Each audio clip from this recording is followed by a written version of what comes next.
host dan co-host terhot kita, Hotman Paris dan Ajeng Kamarati.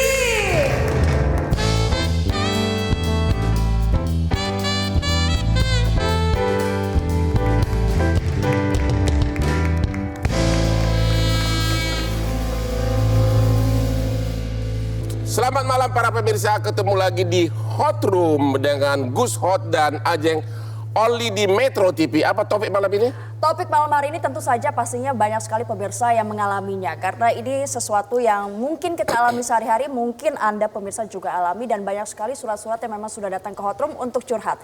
Tipu-tipu kartu kredit. Tepuk tangan dulu untuk Hot Room pada malam hari ini.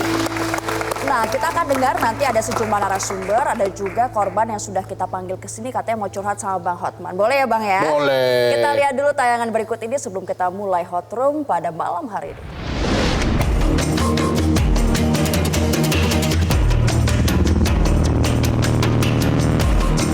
Perkembangan ekonomi yang pesat menuntut para pelaku usaha untuk dapat bertransaksi setiap saat.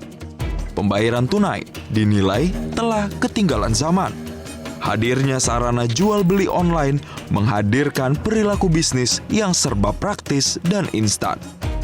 Kartu kredit pun hadir sebagai metode pembayaran menjadi titik terang yang mempermudah jalannya kegiatan usaha. Namun di tengah pesatnya perkembangan teknologi, menjaga data pribadi yang seharusnya rahasia menjadi semakin sulit akibat praktik jual beli data pribadi. Data tersebut dijual mulai Rp300 hingga Rp50.000 per nama. Tersebarnya data pribadi seakan memberi angin segar bagi para pelaku kejahatan untuk melakukan aksi tipu sana-sini menggunakan sarana kartu kredit. Sebagai alat transaksi non-tunai, keamanan kartu kredit memiliki celah untuk hadirnya kejahatan penipuan. Walau terlihat sepele, modus penipuan kartu kredit ini kerap tidak disadari oleh penggunanya. Adanya teknologi CVV dan one-time password atau OTP pun tidak menghalangi pelaku kejahatan untuk menjalankan aksinya. Berbekal data hasil curian dan usaha tipu daya dengan mengaku sebagai pihak berwenang, pelaku dapat meraup untung hingga ratusan juta rupiah. Waspadalah, bahaya kartu kredit mengintai penggunanya. Apa yang harus dilakukan untuk melindungi data nasabah? Kali ini Hot Room punya solusinya.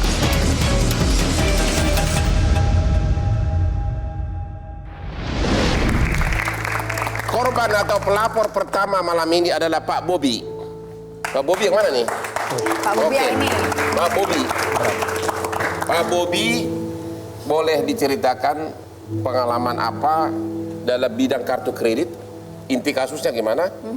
Saya kan ditelepon dari pihak Bank X bahwa ada transaksi, 3 transaksi mencurigakan. Dan mereka minta kode blokir. Lalu saya kasih. Setelah itu mereka minta kode kedua, baru saya sadar ini, wah ini penipuan. Dan langsung saya tutup telepon. Terus sesudah itu apa yang terjadi? Ada SMS telah terjadi transaksi sebesar 45.450.000. Apabila Anda tidak mengenali transaksi tersebut, harap hubungi bank berikut. Saya hubungin bank berikut. Telepon. Tapi mereka bilang nggak bisa di-cancel. Cuman bisa merchant, nggak bisa cancel. Lalu saya coba telepon merchant. Merchant pun waktu itu kan hari Minggu tutup. Hari Seninnya saya baru hubungi ke merchant, telepon. Mereka bilang katanya ini nggak bisa di-cancel karena ini transaksi produk digital gitu. Jadi yang pertama kamu kasih waktu ada yang telepon kode apa? OTP itu ya? Rupanya itu OTP, baru saya tahu itu OTP. OTP itu yang ngirim siapa? Bank bersangkutan. Nggak, waktu pertama buka handphone kamu ada kiriman gitu? Iya, ada kiriman. Ada kiriman kode OTP gitu nomornya? Iya. Dan kemudian orang itu telepon, Nanya. dan iya. kau kasih nomor itu? Iya. Oh, ternyata nomor itu dipakai untuk melakukan transaksi. Oke, terus habis itu sudah di debit 45 juta. Iya. Usaha kamu selanjutnya apa terhadap bank? Saya minta di-cancel, bank bilang nggak bisa di-cancel, cuma pihak merchant yang bisa meng-cancel. Oke. Ya merchant saya udah hubungi, Minggu kan mereka tutup. Senin saya hubungi, mereka bilang nggak bisa di-cancel karena ini produk digital.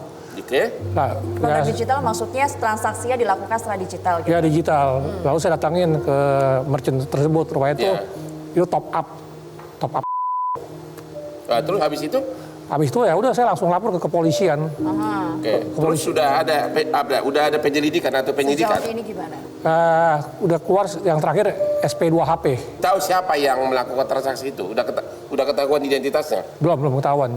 SP2HP isinya apa? Terkait masalah penipuan kartu kredit ini, klien kami atau kami di sini telah melaporkan yang bersangkutan ke kepolisian Yang Polda bersangkutan yang maksudnya bersangkutan. Maksudnya terhadap pelaku ini yang Memang sudah penipu dapat ini. nama dan itunya? Belum Pak. Memang dari toko merchant nggak bisa dapat ya? Belum dapat. Mereka sampai akan sekarang. buka ke kepolisian, ke saya Oke, deh. terus? Jadi tanggal 27 Juni 2019, klien kami telah melaporkan yang bersangkutan ke Polda Metro Jaya Ya. terkait penipuan dan atau Pencurian. undang-undang perbankan, Pak. Perbankan? Iya, Oke. iya. Dan pada waktu itu klien kami telah menerima laporan tanggal 27 Juni 2019 dan ternyata sampai sekarang belum ada BAP terhadap klien kami ya, Bang. Artinya laporan polisi tidak ada tindak lanjut? Malah ada surat dari Polda untuk melimpahkan kasus tersebut ke Polres Jakarta Barat tanggal 22 Juli tahun 2019. Ya. Nomor sekian. Oke. Dan setelah klien kami atau kami datang ke Polres Jakarta Barat, ternyata kami menerima surat SP2HP Yang isinya? yang isinya hanya menyatakan nama-nama penyidik. Oke, ya nama-nama penyidik. Terus Iya. sudah itu? Setelah itu tidak ada lagi kelanjutannya, belum ada yang. Oh, jadi belum melanjutkan ke sana, tidak? Belum. Begitu. Jadi artinya apa nih Bang, kalau ada dapat surat ini terus nggak ada kelanjutannya gimana? Ya penyidik penyidik mencari calon yang akan Tersangkanya. tapi Tetapi harusnya katanya di BAP dari dulu merchant- dong pelapor. Ya. Belum BAP. Sampai sekarang belum. Tapi katanya dari merchant mau membuka siapa yang Merchantnya pun belum di melaporkan. BAP. Belum, informasi yang kami terima belum. Tapi Nah, sudah itu. 2 bulan nih perkara ini, Bang. Oh, begitu ya. Jadi oleh bank disuruh bayar. Ya suruh bayar, saya udah ditagih. Terus kamu tidak mau bayar? Saya nggak mau bayar. Apa sudah terima kiriman debt collector? Surat Yang doang. sangir-sangir kayak gua. Belum. Baru Belum ya? surat doang. Oke, kita punya satu kasus lagi, kita beri tepuk tangan, nanti kita akan tanyakan seperti apa sebenarnya bisa dilakukan oleh Pak Bobi ini. Sebelum kita break, kita boleh sedikit mendengar kira-kira bagaimana Pak kasus Tino. yang kedua. Pak Tino gimana? Kasus kredit kartu gimana? Suatu hari tanggal 9 November, Pak, Ya. saya ditelepon oleh seseorang, Seseorang. tapi menggunakan call center salah satu bank kredit card. Call center, nomor call center kan Jadi saya nomornya call center kayak Call center. yang singkat Benar-benar gitu ya? otentik nomornya. betul, Oke. semua Nomor saya print, Pak. Ya. Nah, dia bilang saya dari auditor bank ini. Saya di bawah sumpah wewenangnya OJK. Jadi Oke. kami punya wewenang untuk menyidik semua, membuka atau membantu nasabah dalam kasus pembobolan. Dia maunya apa dia? Karena kartu kredit Bapak sedang dibobol ini dibilang. Oke, Nah, terus? coba tolong minta nomornya Bapak. Saya baca nomornya. Nomor lengkap yang Nomor depan dong. betul. yang panjang itu. Depan. Iya. Nah, terus? Habis itu dia bilang kita notifikasi sama-sama meriset. Jadi kalau begitu masuk notifikasi Bapak matikan ya, plung hapus. Nah, terjadi di Bank A ini, Pak. Ya. Terjadi 9 transaksi. Ternyata sesudah Anda lakukan itu, Ya. tiba-tiba ada 9 transaksi. Ada 9 transaksi. Ya. Hapus satu-satu sudah, Pak, sudah. Jadi nomor depan aja, nomor CVV yang di belakang enggak? Tidak. Oke. Nah, begitu di perjalanan bicara tadi, Pak maaf, ini nomor kantor nggak enak kan? Kita pindah ke nomor handphone ya, dia bilang. Pindahlah ke nomor handphone dia, Pak. Jadi pembicaraan itu cukup lama, hampir 3 jam. Karena apa? 3 jam. Di perjalanan itu, dia oke Pak, sudah terblokir punya Bapak kartunya, aman Pak. Karena Sudah. dibilangnya dibobol gitu Nah, kan. sudah terblokir. Nah, Bapak punya kartu lain tidak? Oh punya, saya bilang, Bank B. Nah, Bank B saya sebut lagi nomornya. Dibuka sama dia, terjadilah 16 transaksi. Sebentar dulu. 16 transaksi itu Ya. terjadi langsung saat itu atau Iya, gimana? terjadi notifikasi satu-satu saya hapus. Oh, Nah, jadi transaksi sudah terjadi di sana, notifikasi. Nah, Walaupun you hapus, tapi transaksi sudah terjadi begitu. Sudah terjadi, dia yang membaca. Begitu dia baca, sudah Pak, plung, masuk lagi SMS-nya hapus. Itu dalam jarak waktu berapa menit? Langsung. Itu langsung Pak. Berarti dari mulai dia telepon Ya. sampai selesai percakapan dan sudah terjadi puluhan transaksi, makan waktu berapa menit? 2 jam 59 second. 2 jam. Hampir 3 jam. Maksudnya 2 jam di telepon atau matiin dulu selang-seling? Non-stop Pak telepon itu. Rajin banget itu. Jadi karena ada tahu bapaknya juga ada Betul. panik, itu diblokir, jadi Ya. memberikan semua datanya. Nah, Oke, dia nanti bilang kita sudah- akan ya. tanya lagi bagaimana kelanjutannya. Kita harus break sebentar. Pemirsa jangan kemana-mana, tetaplah bersama kami di Hot Room Metro TV. Lanjut ke Pak Tino. Lanjut bicara dengan para korban tadi, Pak Bobi walaupun sudah curhat sama bank semuanya tetap disuruh bayar ya. Nggak ada istilah gratis begitu kan? Iya. Nah, gimana dengan Pak Tino? Sesudah keluhan itu, Sudah 3 jam nih, sudah 3 banknya jam, nelpon. you sudah usaha apa ke bank?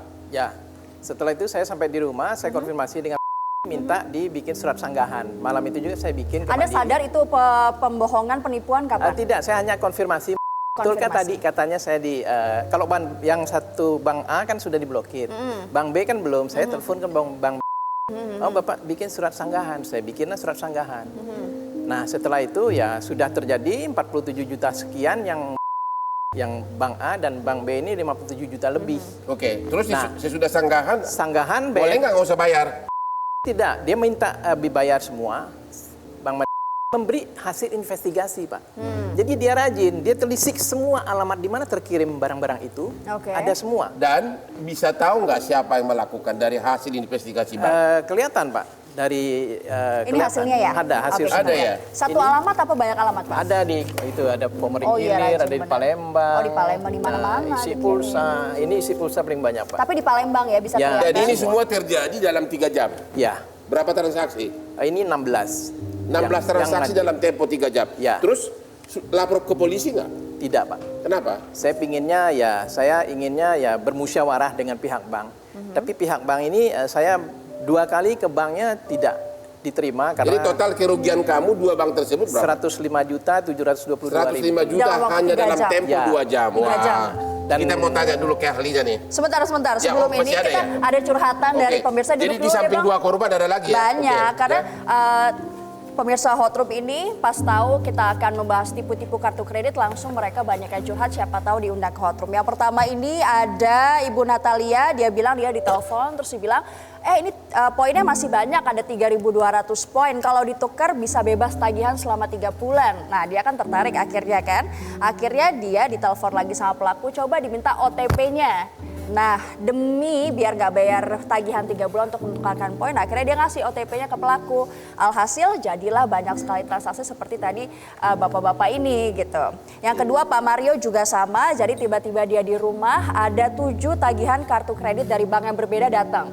Padahal dia nggak pernah apply apapun. Yang aneh adalah namanya nama Pak Mario, tetapi alamat email dan nomor teleponnya bukan dia. Tapi bagaimanapun karena 7 tagihan tersebut atas nama Pak Mario, dia harus bayar kartu kredit itu. Ada juga yang lain, ini juga mungkin suka terjadi. Tiba-tiba dapat notifikasi SMS, Anda harus membayar 25 juta karena Anda sudah menggunakan kartu kredit Anda 25 juta. Nah, pas dia nelpon ke pihak bank, saya nggak menggunakan kok, tapi kok ada tagihan 25 juta. Dibilang sama banknya, enggak, transaksi ini sudah lengkap, intinya gitu. Lengkap artinya sudah memberikan OTP, berarti transaksinya sudah selesai, jadi dia harus bayar. Yang aneh lagi, Bu Tia ini juga mungkin banyak yang kejadian, dia bilang tahun 2018 sudah nutup kartu kredit, udah selesai, tetapi 1 tahun kemudian dia mau mengajukan kredit, ternyata dia nggak bisa mengajukan kredit karena dibilangnya masih ada tunggakan sebesar 3 juta. Jadi ini mungkin yang bisa kita lihat dari masyarakat banyak banget sebenarnya. Jadi ini tipe-tipe baru kartu sedikit kredit. yang lapor ya? Iya, dia Jangan-jangan di luar 4. sana ada ribuan ya? Pasti, itulah Gitu ya? mengapa Hot Room pada malam hari ini mengangkat tema tipu-tipu kartu kredit. Oke, kita langsung Kalau tanya gitu, ke ini narasumber. tanya dulu ke Pak Robert Rompas ini sudah puluhan tahun dalam menangkap penipu atau gimana? Kerja 30 gimana selama 30 tahun? tahun. Yang penting saya nggak jadi penipu. Jangan. Enggak, membidangi bagian Membidangi kredit. fraud dan risk management. Di mana di itu? kartu Penipuan, kredit di beberapa bank. Tanggapan Pak Robert atasnya Pak Bobi gimana kasusnya itu? Jadi kalau kasus Pak Bobi dan Pak Tino kan relatifly mungkin sama polanya gitu Ya. ya. Yang pertama mesti masyarakat tahu bahwa dalam memulai pembicaraan mereka selalu akan melakukan bujuk rayu ataupun berkata-kata yang lebih ataupun lebay lah ya. Seperti yang disampaikan oleh Pak Tino tadi bahwa dia mengatakan bahwa dia ditunjuk oleh OJK. Itu aja udah Sehingga dia mencurigakan sebenarnya ya. Artinya sudah sesuatu yang disampaikan oleh orang tersebut untuk mencari perhatian.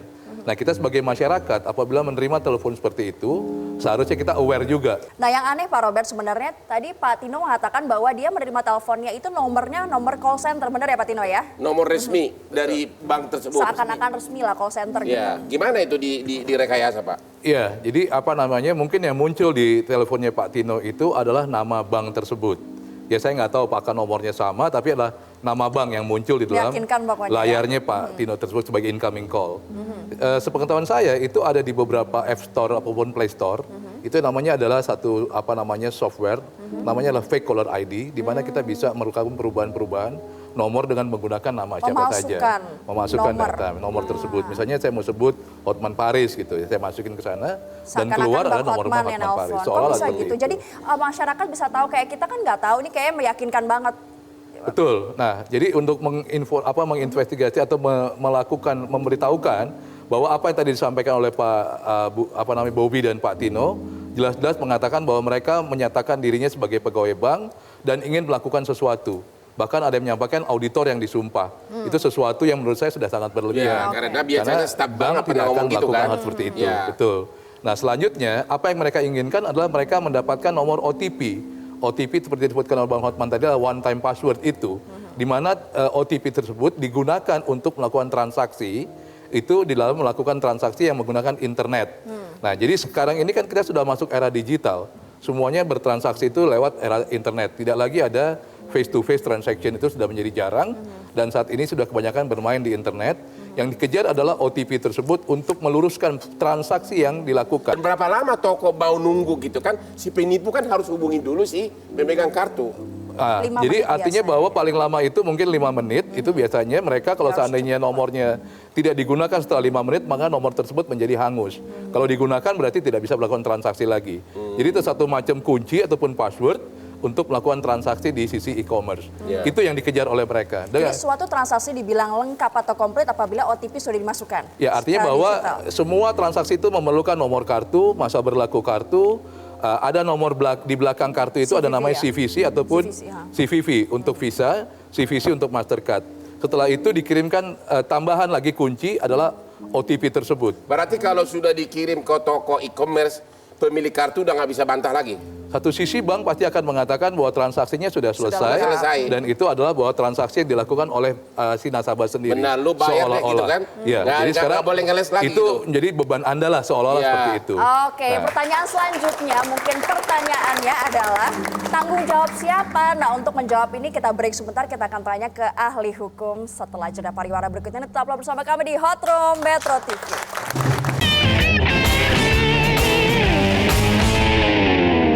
Semua transaksi itu memerlukan nomor kartu, masa berlaku kartu, ada nomor di belakang kartu itu ada namanya CVC ataupun CVV untuk Visa, CVC untuk Mastercard. Setelah itu dikirimkan tambahan lagi kunci adalah OTP tersebut.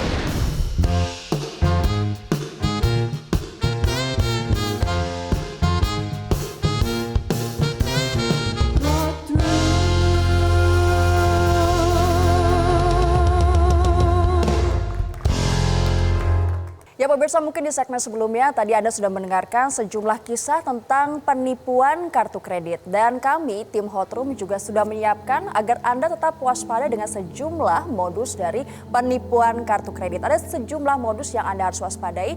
Kita simak, ini adalah infografik yang akan kami bacakan pada Anda di malam hari ini. Modus-modus tipuan kartu kredit. Modus yang pertama dinamakan phishing. Kita simak apa itu phishing sebenarnya. Ini dia, phishing. Untuk menjalankan aksinya pelaku itu biasanya menggunakan modus menelpon, SMS, ataupun email. Tujuannya yakni untuk mencuri data Anda. Jadi hati-hati kalau Anda punya data KTP, kartu kredit, nomor kartu kredit, nomor CVC, itu harus hati-hati karena Anda jangan sampai memberikan nomor-nomor tersebut kepada orang yang menelpon lewat SMS ataupun lewat WhatsApp misalnya, karena mereka itu adalah orang-orang yang mungkin berpotensi untuk mencuri data pribadi Anda. Apalagi kalau misalnya nelfonnya dengan kata-kata yang berlebihan, sopan, terlalu halus, juga Anda harus waspada. Kedua, kita akan melihat transaksi online atau daring. Sebenarnya tidak sedikit toko online yang akan mencoba Anda menipu konsumen dengan berbelanja di toko mereka. Cara mereka sama, meminta nomor kartu kredit Anda, nomor di belakang, nomor CVV atau CVC, 3 digit di belakang kartu kredit Anda, agar Anda secara tidak langsung bisa berbelanja di toko mereka. Yang ketiga, Ini ada namanya skimming. Kalau dibandingkan dua modus yang lain yang tadi saya sudah bacakan, modus skimming ini sangat berbahaya karena caranya juga sangat canggih. Yakni menyelipkan alat elektronik yang ukurannya sangat kecil di mesin EDC atau mesin ATM untuk mengetahui informasi kartu kredit Anda. Jadi waspadalah apabila Anda menggunakan kartu kredit Anda. Kita lanjut lagi, kita akan menyimak. Pak Bobi. Apa nih Bang? Coba tanya dulu ke Pak Robert yang ahli bilang kredit card. Apa ya dari segi teknis yang kau tidak puas? Perlindungan terhadap konsumen ya, terhadap korban seperti saya dan lain-lain gitu ya. Kita udah membuat surat sangkaan ke bank, tapi bank tetap membebankan kita harus untuk membayar gitu. Padahal di dalam notifikasi kalau Anda tidak merasa tidak melakukan transaksi, boleh langsung telepon hubungi bank gitu kan? Itu jelas, maksudnya ya. apa itu Pak Robert? Ya, itu sebenarnya adalah untuk mengkonfirmasi bahwa telah terjadi transaksi atas kartu kredit yang saat ini dipegang oleh Pak Bobi. Tapi kan ada SMS kalau Anda tidak merasa melakukan transaksi mohon hubungi agar bank. hubungi bank. Jadi artinya apa masih boleh dong nggak usah bayar. Ya, apa yang dilakukan oleh Pak Bobi sebenarnya kan sudah dikatakan tepat sesuai dengan anjuran bank. Tapi tetap harus bayar. Pak Bobi melaporkan kepada pihak bank, bahkan Pak Bobi minta pembatalan ke pihak merchant. Ya. Dan Pak Bobi ketahui bahwa ternyata merchant itu adalah untuk melakukan top up. Ya kan? Di sebuah online perusahaan online tersebut gitu ya. Dan Pak Bobi pada waktu itu meminta hal tersebut sebenarnya untuk menjadi perusahaan top up ataupun saya menjadi member dari perusahaan tersebut, saya harus mendaftarkan diri saya sebenarnya. Jadi sebenarnya nanti kalau seandainya ingin dikejar bahwa siapa yang menerima transaksi tersebut dapat disediakan informasinya oleh pemegang ataupun produk yang di top up tadi tersebut. Tapi kan tetap dia harus bayar, gimana? Betul Pak, karena transaksi yang dilakukan oleh Pak Bobi tersebut di daftarnya bank bahwa transaksi itulah transaksi yang sudah selesai. Artinya bahwa dilakukan atas kesadaran Pak Bobi sendiri. Tadi Pak Bobi mengatakan bahwa saya memberikan OTP tersebut kepada pihak yang membujuk rayu tersebut. Artinya OTP tersebut sama dengan PIN sebenarnya yang tidak boleh diberikan kepada pihak lain. Jadi walaupun ada SMS dari bank, kalau Anda tidak merasa melakukan transaksi, hubungi bank. Itu kan seolah-olah kalau kita hubungi berarti nggak usah bayar gitu loh. Enggak seperti itu bunyinya. bukan, Jadi ya? hanya untuk Seolah-olah ada yang bisa mengkonfirmasi. dilakukan, bisa Seolah-olah di-cancel bisa gitu, loh. membayar Ya, gitu. jadi artinya mengkonfirmasi bahwa transaksi tersebut sudah terjadi. Oh begitu. Oke, kalau gitu Pak Tino, Apa yang mau ditanyakan? apa ya mau ditanya segi teknis yang kurang puas? Dari penjelasan Pak Ini Robert ahlinya sebelumnya. sebelum kita ke ahli hukum. Ya, saya mau bertanya, apakah sistem blokir di saat itu benar-benar tidak ada manfaatnya buat para pemegang kartu? Karena waktu saya menyanggah di saat itu kepada Bank B tadi, nah dia katakan nanti menunggu cetakannya datang. Kalau cetakan datang kan berarti sudah terjadi tagihan itu. Nah itu sampai sekarang dia mau memberikan tenor 12 bulan, tapi saya berharap tolong kasus ini diklasifikasi, ya, kasus per kasus. Mana yang ditenorkan, mana yang bunganya, saya minta dihapus bunga semuanya itu dari awal, baru adil. Atau bila perlu panggil kita negosiasi, ya mungkin 50-50 lah membayar. Karena itu juga bukan kesalahan Bapak juga kan? Betul, iya. Bapak merasa. Itu. Oke, Jadi gimana? fairness-nya kurang, saya rasa. Gimana Pak Robert? Ya, saya pikir apa yang dilakukan oleh Pak Tino itu kan sudah di jalan yang sebenarnya Pak ya. Kalau Bapak bertanya tentang pemblokiran, waktu Bapak menelpon pada bank dan menyatakan sesuatu, bank pasti akan langsung memblokir Pak. Kalau seandainya nanti ada transaksi setelah yang Bapak laporkan diblokir tersebut, muncul transaksi baru, Bapak tidak akan dibebankan transaksi tersebut. Itu sudah pasti. Kalau Bapak masih dibebankan, berarti banknya bisa Bapak mintakan untuk dihapuskan. Nah, tadi ada pembicaraan masalah bunga dan segala sesuatunya. Biasanya dalam konteks seperti ini, itu dinyatakan transaksi Bapak kan adalah fraud. Kalau fraud transaksi, biasanya bunganya itu masih dipertimbangkan oleh bank untuk tidak dibebankan kepada nasabah. Tinggal berbicara adalah masalah pokoknya saja. Nah, masalah pokoknya ini yang tadi Bapak katakan bahwa ada satu bank bisa memberikan tenor sampai dengan 12 bulan. Apakah itu dengan bunga, apakah itu dengan bunga rendah, atau memang tidak dengan bunga sama sekali. Jadi saat ini adalah era digital, Pak. Yang semua transaksinya tidak memerlukan orang itu hadir lagi. Orang dari manapun itu tetap bisa Jadi melakukan sebaiknya transaksi. kalau kita punya kredit card, ada notifikasi begitu, kalau kita tidak merasa belanja, diamin aja gitu. Nggak boleh didiamkan, Pak. Artinya bahwa kalau seandainya ada permintaan yang seperti tadi disampaikan, baik kepada Pak Bobi maupun kepada Pak Tino, hal tersebut sudah menjadi indikasi bahwa ada sesuatu yang tidak benar. Sikap kita terhadap gimana pemegang kartu kartu? kredit. Kita langsung mengatakan bahwa tidak akan dilakukan atau tidak memberikan nomor tersebut dan lapor kepada bank untuk mengganti kartunya. Nah, Oke, selanjutnya tepuk saran tangan saya adalah dulu. ganti kartunya. Gitu. Ganti kartu. Oke, ke Pak Heri selaku Pak Heri. ahli hukum. Dari segi hukum, Pak. Tadi Bapak udah dia Pak Bobi dan Pak Tino. Wajib bayar nggak ke bank? Sebelumnya saya menjawabnya dengan Pak Heri ini ahli hukum. Ya, ada gium hukumnya dulu Bang Hotman. Ya. Ada istilah bahasa Belanda itu het recht in achter de feiten aan. Bahwa Apa pula hukum itu? itu selalu tertinggal dari peristiwa konkret. Ini Hukum membuktikan selalu? Jadi peristiwa tertinggal selalu dari lebih peristiwa maju gitu konkret. ya? Oke, terus ya. Jadi dalam konteks ini kalau kita lihat kejahatan kan selalu bermetamorfosa dia. Wajahnya selalu bermetamorfosa. Sebenarnya kejahatan konvensional dengan modern itu sama, Bang Ya. Hotman. Yang membedakan modernnya itu adalah modus operandinya. Tadi kalau kita lihat dari dua perkara tadi, satu mengatasnamakan dari pihak yang berwenang untuk memastikan, meyakinkan dari pihak yang ditelepon. Kalau yang satunya kan tidak. Jadi bisa saja modusnya berbeda-beda, tapi tujuannya sama tadi kan. Untuk Makanya kalau itu pertanyaan induknya, pertanyaan pokoknya, mereka secara hukum wajib bayar nggak? Ya, kalau kita bicara hubungan dulu Bang Horman, hubungan Ya. hukum antara nasabah dengan bank itu kan sebenarnya terkait dengan fiduciary atau Ya. kepercayaan. Ada konfidensial, kerahasiaan, dan kemudian juga kita bicara tentang kerahasiaan. Nah, dalam konteks ini harusnya dilihat apakah ada kesalahan yang dilakukan itu ada kaitannya dengan, katakanlah mohon maaf, oknum dalam banknya yang kemudian membocorkan informasi itu atau tidak. Tapi kan Sehingga- dia nggak bisa membuktikan bahwa itu dibocorkan, kan nggak bisa tahu. Betul, tapi dengan konteks ini kita bicara tentang liability, Bang Hotman. Nggak, kalau gitu pertanyaannya begini. Pertanggungjawabannya. Dalam contoh konkret Pak Bobi dan Pak Tino, ya, udah jelas-jelas pelakunya itu bukan orang bank. Udah jelas-jelas Oknum lah. ya, oknum luar lah. Secara hukum, mereka itu harus bayar atau gimana ke bank? Ya, kalau kita bicara hukum ini kan harusnya setara kedudukannya kan. Ya. Berarti harus mendengar juga keluhan dari konsumen. Jadi Sehingga harusnya tadi benar ada dua-duanya perlindungan konsumen di musyawarah. dalamnya. Dia sudah mengeluh kan, dia Ya. sudah melapor, Karena dia sudah bagaimanapun- melapor. Lagi-lagi pertanyaannya, sesudah dia mengeluh, sudah cerita semua, wajib bayarnya nggak atau cuekin aja? Ya, kalau saya pribadi Ya. menyampaikan kalau ini bicara tentang hak, bicara tentang keadilan harusnya dipertahankan. Dipertahankan gimana? Dipertahankan untuk tidak melakukan sesuatu yang Jangan bayar sebenarnya gitu? bukan bagian dia. Karena Maksudnya ini jangan bicara bayar gitu? pertanggungjawaban. Iya. Kalau Jangan saya bayar pribadi. kata Pak Heri. Tepuk tangan dulu dong. Nanti kita lanjutkan, Bapak mulai nanya. Nanti kita break sebentar, kita akan kembali lagi selepas jeda pariwara berikut ini. Jangan kemana-mana. Pak Bobi, coba tanya langsung ke ahli hukum Pak Heri dan Pak Robert. Tadi kayak ada yang masih Ya, mengganjal. sudah merasa korban, wajib bayar nggak? Coba tanya apa? Gini Pak, saya tidak mau membayar intinya. Karena saya ini hanya korban dan transaksi itu bukan saya yang lakukan intinya gitu. Dan bagaimana tindakan yang harus saya lakukan apabila mereka mengirim debt collector? Gimana Pak Heri?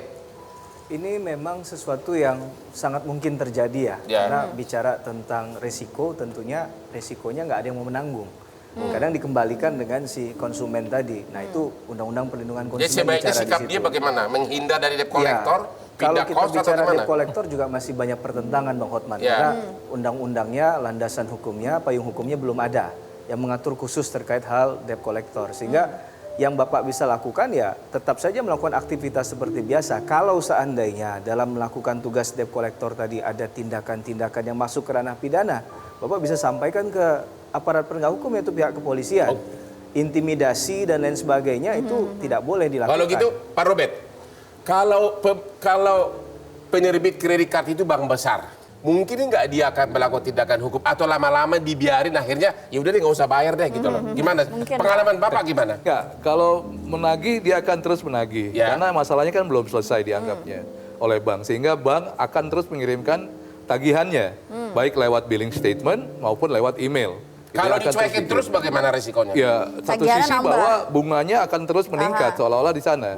Dan kolektibilitas Bapak Bobi atau Pak Tino akan tercatat buruk di slik yang ada di OJK. Jadi sebaiknya gimana? Bayar atau gimana? Nah, saran saya sih adalah berdiskusi dengan bank itu lagi, sekali lagi datang ke bank Pak, untuk mencari jalan tengah yang terbaik. Tadi Pak Tino sempat mengatakan bahwa bisa nggak seandainya itu adalah memang ini, saya minta maaf harus mengatakan kelalaian dari bapak-bapak berdua, Sehingga keluarlah nomor OTP tersebut kepada pihak lain. Artinya menurut Bapak termasuk lalai juga karena dengan begitu saja kasih nomor PIN-nya gitu. Kira-kira seperti itulah gitu. Saya minta Gimana maaf dulu sikap Pak- sebelumnya. Pak- Jadi Pak Tino karena gimana? memberikan itu gitu kepada pihak Merasa lain. lalai nggak ada kasih 3 jam Bapak diajak berbicara di telepon, merasa lalai nggak? Saya rasa siapapun akan melayani karena itu dari call center, nomor call center Bank A tadi Pak. Begitu. Ya siapapun akan mengangkat telepon tersebut dan melayani.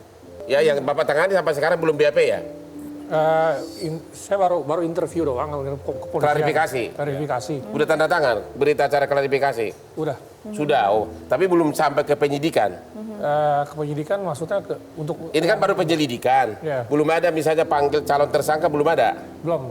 Pak Robert, berguna nggak kalau korban seperti ini duluan gugat banknya sama merchantnya minimum agar akhirnya bank nyerah, ya udah deh gua maafin lu deh daripada lu Mungkin gugat nggak gua kayak gitu. gitu. Kira-kira efektif nggak cara itu? Artinya apa yang dilakukan Pak Bobi itu kan sudah di jalan yang benar, Pak. Ya, Beliau tapi kan baru lapor polisi. menempuh jalur hukum, yaitu mengatakan bahwa ada tindak pidana di dalam transaksi Tapi ini. banknya tetap tidak berhenti menagih. Ya, bank pasti akan terus melakukan penagihan. Nah, biar sampai banknya nanti bisa- Biar banknya Suara. berhenti, ada baiknya nggak mereka gugat, siapa tahu dapat pengacara yang kebetulan dia tidak tagih gitu saya lah. nggak tahu Gimana baik Bapak? gugatan apa yang akan dilakukan oleh pihak Perbuatan Pak melawan Bobi. hukum dia lalai pokoknya apa Penipuan, gitu. apa Artinya gitu. bahwa ini kan apa namanya gugatan apa yang dilakukan, mungkin Pak Heri nanti bisa membantu. Pengalaman Bapak ada nggak bank yang Sampai hari sampai ini digugat? belum ada yang melakukan gugatan seperti itu dan dimenangkan sampai hari ini. Sampai hari ini? Iya, sampai Kalau hari ini bank yang saya tahu. menggugat ada nggak? Bank menggugat adalah bank tetap melakukan penagihan. Itu yang Oke, tepuk tangan dulu. Nah, ada tadi yang mau juga bertanya kepada Bang Hotman dan juga sejumlah narasumber, tapi sebenarnya tadi Bang kita sudah mencoba nelpon BI, kita sudah nelpon OJK untuk datang ke sini dan juga Asosiasi Kartu Kredit Indonesia untuk bisa berbincang soal hal ini, tapi nggak datang. Sayang banget ya. Ya. Tetapi kita tetap membuka satu pertanyaan untuk pemirsa yang ada di studio. Ada yang mau tanya di Solusi Hot Room. Siapa tadi yang mau tanya? Ya, silakan langsung saja berdiri. Ya, saya pernah baca di berita. Kalau 50% kasus yang dilaporkan ke OJK itu tentang perbankan. Di mana beberapa kasus diantaranya itu melibatkan kartu kredit. Nah, sebenarnya tindakan OJK yang dilakukan terhadap pelaporan itu apa sih? Apa hanya ditampung saja? Bukannya yang berwenang mengurus pembayaran itu BI. Lantas, kenapa laporannya masuk ke OJK? Nah, kalau ada orang OJK sama BI enak nih jawabnya. Terima kasih pertanyaannya. Sayang kalau kita undang mereka belum datang. Oke, yang mau jawab siapa kira-kira Pak, Bang enaknya? Pak Robert, keterkaitan OJK atas kredit card apa? OJK adalah satu lembaga yang dibentuk oleh pemerintah untuk mengawasi lembaga keuangan. Hanya kalau Baik banknya perbankan melanggar maupun baru dia apa. bertindak begitu? OJK akan melakukan regularly audit kepada bank untuk memastikan kepatuhan daripada apa yang dilakukan. Termasuk banknya nggak boleh sembarangan kirim debt collector? Betul. Termasuk OJK Betul. yang mengawasi? Iya. Benar nggak boleh kirim debt collector hari Minggu sekarang ini? Saat ini diatur lewat PBI tentang tata cara melakukan penagihan, Ya. bahwa jamnya itu ditentukan paling lama adalah jam 8 malam. Setelah Hari? itu tidak boleh melakukan penagihan. Harian Senin Minggu nggak sampai boleh? dengan hari Sabtu. Hari Kenapa? Minggu, Senin Sabtu, sampai dengan Minggu. Sabtu. Oh, Sabtu. Minggu tidak diperbolehkan untuk melakukan. Jadi kalau mau Anda stay di rumah hari Minggu Hari aja Minggu gitu? aja, Hari pakai Minggu selimut. kabur dari rumah biar debt collector nggak ketemu begitu. Gimana Pak Heri? Ya, kalau kita melihat OJK kan pasti buat regulasi, ada peraturan Ya. OJK-nya, Bang. Nah, terkait dengan fraud misalnya juga sudah diatur. Bahkan definisi singkatnya adalah terkait dengan penyimpangan untuk memanipulasi yang terjadi antara si bank dengan nasabah.